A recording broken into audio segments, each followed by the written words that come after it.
देखिए, ऐसा है कि ये वाकई में सही बात है। गढ़वाल हितैषी सभा सबसे पुरानी संस्था है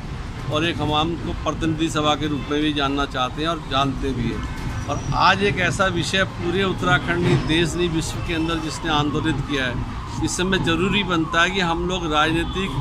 अपेक्षाओं, जो जितनी भी हमारी राजनीतिक अपेक्षाएँ हैं, उनसे दूर होकर राजनीतिक दलगत भावना से या मेरा संगठन तेरा संगठन न करके हम सब एक पोर्टल पे आएँ, काम करते रहें, अपने नाम से करें, कोई चल नहीं है, लेकिन एक सुर में एक जगह आएँ, समन्वय बनाएं और उस लड़ाई को लड़ें। क्योंकि ये लड़ाई आज मतलब ये नहीं कि अंकिता भंडारी, जाने कितनी अंकिता भंडारी पहले चली होगी जिनके बारे में पता नहीं चला, और आगे भी हमने रोकना है कि जो संस्कृति हमारी खराब दूषित हो चुकी है पूरी तरह से,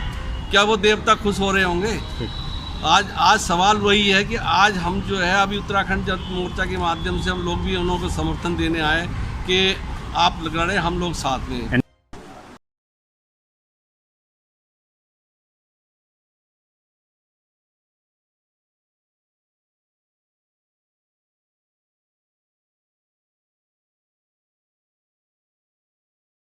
मिसाल बन सके कि हमारा समाज एक दूसरे के दुख में बड़ी गंभीरता से जुड़ा हुआ है और गंभीरता से उसके साथ खड़ा है। दायित्व बन गया अब ये हम लोग दिल्ली में रहने वाली संस्थाओं के ऊपर और दिल्ली में रहने वाले लोगों के ऊपर पूरे पहाड़ की नजर होती है। जब उठे तो हमारे पास एक कारगर प्लान हो जिसके तहत हम काम कर सकें और परिवार के साथ। ये ना हो कि थोड़े दिनों बाद, अक्सर ऐसा होता है, ऐसी घटनाएं राजनीति का शिकार होकर अपनी दम तोड़ देती है और असल मुद्दे से लोग भटककर राजनीतिक आक्षेप फिर प्रारंभ हो जाते हैं। दुख का विषय, ये हमारी अस्मिता से जुड़ा हुआ विषय, हमारी संस्कृति जो तार तार हो रही है उससे जुड़ा विषय, बहुत गंभीर विषय है। एक नहीं, न जाने कितनी बेटियां हमारे इसमें खो दी होंगी। ये तो वो बालिका थी जो वाकई उत्तराखंड को बहादुर बच्ची थी, जिसने अपने सम्मान को रक्षा करने के लिए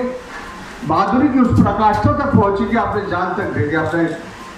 प्राण तक दे दिए। मैं नमन करता हूं इस बालिका को। न जाने ऐसे जघन्य अपराध कितने हो रहे होंगे उत्तराखंड के उन रिसोर्ट्स में, हमें नहीं मालूम, पर इसने चेताया है समाज को कि हमारे समाज के भीतर ये अजीब किस्म की एक नई विकृति पैदा हो रही है जो हमारे समाज का कभी हिस्सा नहीं थी, हमारी संस्कृति का चरित्र नहीं है ये। जब रक्षक ही भक्षक बन जाएगा अपनी माँ बहनों का, तो उस परिवार का, उन माँ बहनों का क्या हाल होगा, उस समाज का क्या हाल होगा, आप सोच सकते हैं। आज ये निर्णय यहाँ पे तय करना है। हमने एक ऐसा व्यवस्था आगे के लिए बना रही संस्था है, हम सब लोग जागरूक लोग, अपने समाज के लिए हम लोग काम करते रहते हैं, अपने अपने उद्देश्यों के लिए हम काम कर रहे हैं। कोई कला के क्षेत्र में काम कर रहा है, कोई साहित्यिक क्षेत्र में, कोई शिक्षा के क्षेत्र में काम कर रहे हैं। लेकिन आज एक बीड़ा हमें यहाँ से उठाना पड़ेगा कि किस प्रकार से हम एक ऐसी समन्वय समिति तैयार करें जो कि आने वाले समय में इन सब चीजों पर, खासतौर पर अंकिता भंडारी के केस में कैसे प्रगति चल रही है, क्या वो केस सही दिशा में जा रहा है, क्या वो केस में कहीं प्रभावित तो नहीं हो रहा है, क्या वो उस केस की ईमानदार पैरवी हो रही है या उसकी निष्पक्ष जांच हो रही है, कल उसका ट्रायल जो चलेगा वो ठीक से हो पा रहा है, उनके माता पिता का रिहेबिलिटेशन, उनके आर्थिक पक्ष को भी हमें देखना पड़ेगा। वो भी आज हमें यहाँ तय करना पड़ेगा कि हम उस परिवार को आर्थिक तौर पर किस तरह से मदद पहुंचा सकते हैं और उसका स्वरूप क्या होना चाहिए। गढ़वाल हितैषी सभा ने भी ये पहल की है, किस तरह से देखते हैं और क्या कहेंगे? अंकिता भंडारी थोड़ा नीचे हत्याकांड में अब ये नितांत आवश्यक हो जाता है कि हमारे इस बच्ची को और इसके परिवार को बहुत तेज़ी से न्याय मिले और इसके लिए फास्ट ट्रैक कोर्ट्स का बात किया जा रहा है और साथ में वो परिवार का काउंसिलेशन क्या है, उनका काउंसलिंग कैसे होगा ताकि वो इस सदमे से कैसे उभरेगा, उसके विषय में आज हम लोग बात करने वाले हैं यहाँ पर। और हमने दिल्ली में प्रवास कर रहे प्रवासियों की समस्त संस्थाओं के